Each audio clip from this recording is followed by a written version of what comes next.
Well, you spoke several times before about ideological subversion. That is a phrase that I'm afraid some Americans don't fully understand.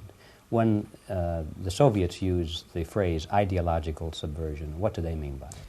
Ideological subversion is the process which is legitimate, overt, and open. You can see it with your own eyes. All you have to do, all American mass media has to do, is to unplug their bananas from their ears, open up their eyes, and they can see it.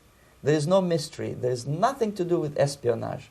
I know that espionage intelligence gathering looks more romantic. It sells more deodorants through the advertising, probably. That's why your Hollywood producers are so crazy about James Bond type of thrillers.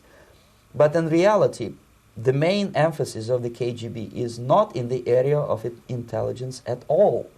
According to my opinion and opinion of many defectors of my caliber, only about 15% of time, money, and manpower is spent on espionage as such. The other 85% is a slow process which we call either ideological subversion or active measures, активные мероприятия in the language of the KGB, or psychological warfare. What it basically means is to change the perception of reality of every American to such an extent that despite of the abundance of information, no one is able to come to sensible conclusions in the interests of defending themselves, their families, their community, and their country. It's a great brainwashing process which goes very slow, and it's divided in 4 basic stages.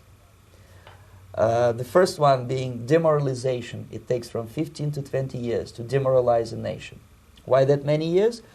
Because this is the minimum number of years which requires to educate one generation of students in the country of your enemy, exposed to the ideology of the enemy. In other words, Marxism-Leninism ideology is being pumped into the soft heads of at least 3 generations of American students without being challenged or counterbalanced by the basic values of Americanism, American patriotism. The result you can see. Most of the people who graduated in the 60s, dropouts or half-baked intellectuals, are now occupying the positions of power in the government, civil service, business, mass media, educational system. You are stuck with them. You cannot get rid of them. They are contaminated. They are programmed to think and react to certain stimuli in a certain pattern. You cannot change their mind, even if you expose them to authentic information, even if you prove that white is white and black is black, you still cannot change the basic perception and the logic of behavior. In other words, these people, the process of demoralization is complete and irreversible. To get rid society of these people, you need another 20 or 15 years to educate a new generation of patriotically minded and common sense people who would be acting in favor and in the interests of United States society. And yet these people who've been programmed and, as you say, in place and Yes. who are favorable to an opening with the Soviet concept, these are the very people who would be marked for extermination in this country? Most of them, yes.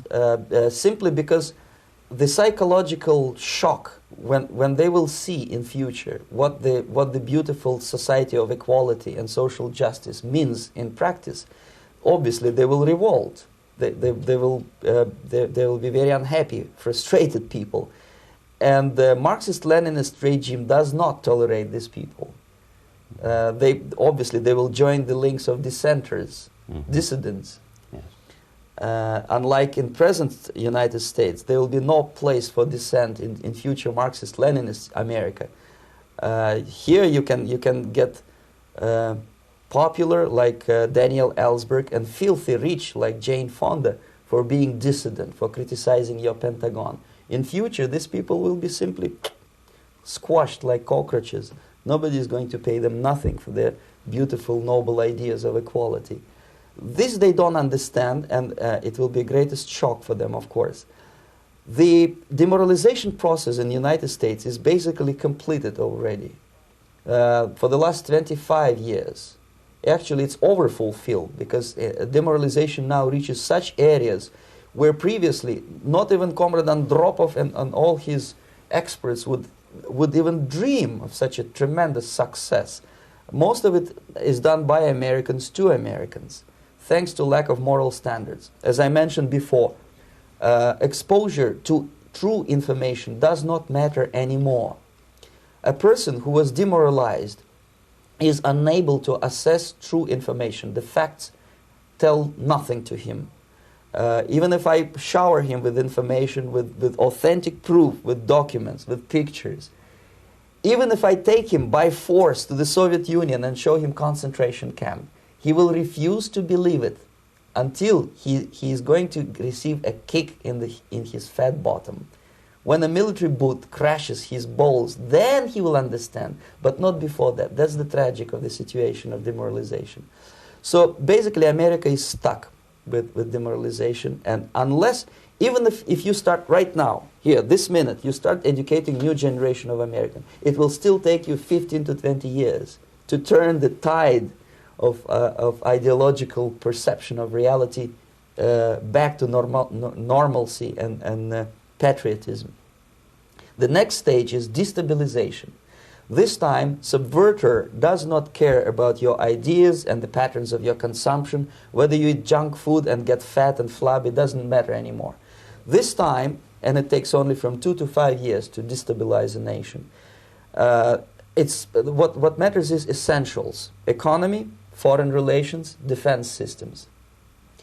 And you can see it quite clearly that in some areas, in such sensitive areas as defense and economy, the influence of Marxist-Leninist ideas in the United States is absolutely fantastic. I could never believe it 14 years ago when I landed in this part of the world, that the process will go that fast.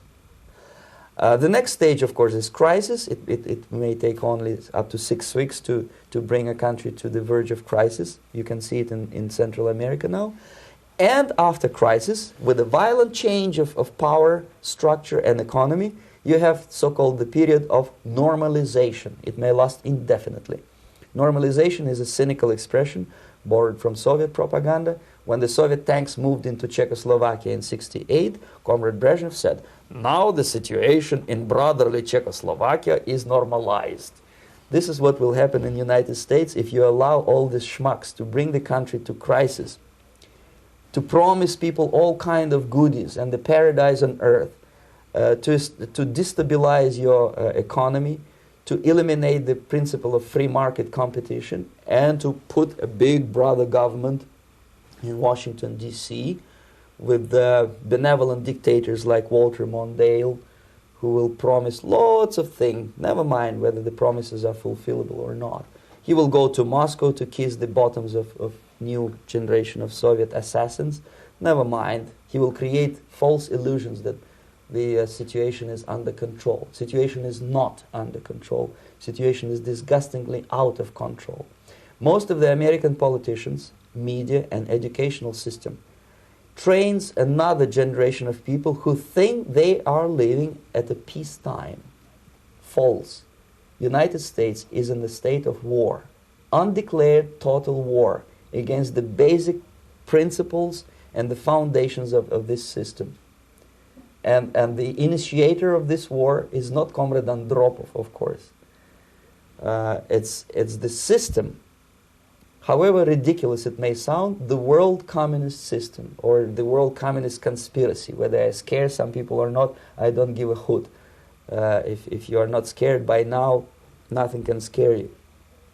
But you don't have to be paranoid about it. What actually happens now, that unlike myself, you have literally several years to live on unless the United States wake up. The time bomb is ticking. With every second, the disaster is coming closer and closer. Unlike myself, you will have nowhere to defect to, unless you want to live in Antarctica with penguins. This is it. This is the last country of freedom and possibility. Okay, so what do we do? What is your recommendation to the American people? Well, the immediate thing that comes to my mind is, of course, There must be a very strong national effort to educate people in the spirit of real patriotism, number one. Number two, to explain them the real danger of socialist, communist, whatever, welfare state, big brother government. If people will fail to grasp the impending danger of that development, nothing ever can help United States. You may kiss goodbye to your freedom, including freedoms to homosexuals, to prison inmate. All this freedom will vanish, evaporate in 5 seconds, including your precious lives.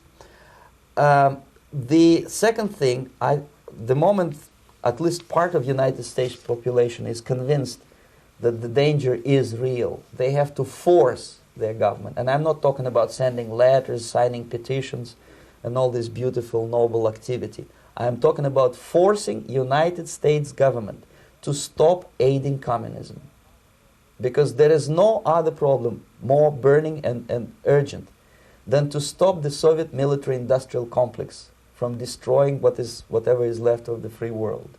And it is very easy to do.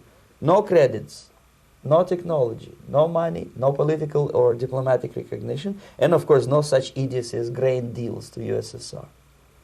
The Soviet people, 270 millions of Soviets, will be eternally thankful to you if you stop aiding a bunch of murderers who sit now in Kremlin and whom President Reagan respectfully calls government. They do not govern anything, least of all such complexity as the Soviet economy. So basic, two very simple, maybe too simplistic answers or solutions, but nevertheless they are the only solutions. Educate yourself, understand what's going on around you. You are not living at the time of peace. You are in a state of war, and you have precious little time to save yourself. You don't have much time, especially if we are talking about young generation. There's not much time left for convulsions and sexual masturbation to the beautiful disco music. Very soon it will go, just overnight. If we are talking about capitalists or wealthy businessmen, I think they are selling the rope on which they will hang very soon. If they don't stop, if they cannot curb their unsettled desire for profit, and if they keep on trading with the monster of the Soviet communism, they are going to hang very soon. And they will pray to be killed, but unfortunately they will be sent to Alaska probably to manage industry of slaves. It's simplistic. I know it sounds unpleasant. I know Americans don't like to listen to things which are unpleasant. But I have defected not to tell you the stories about such idiocy as microfilm, James Bond type espionage. This is garbage. You don't need any espionage anymore. I have come to talk about survival. It's a question of survival of this system. You may ask me, what is it in for me? Survival, obviously, because unlike, as I said, I am now in your boat. If we sing together, we'll sing beautifully together. There is no other place on this planet to defect to.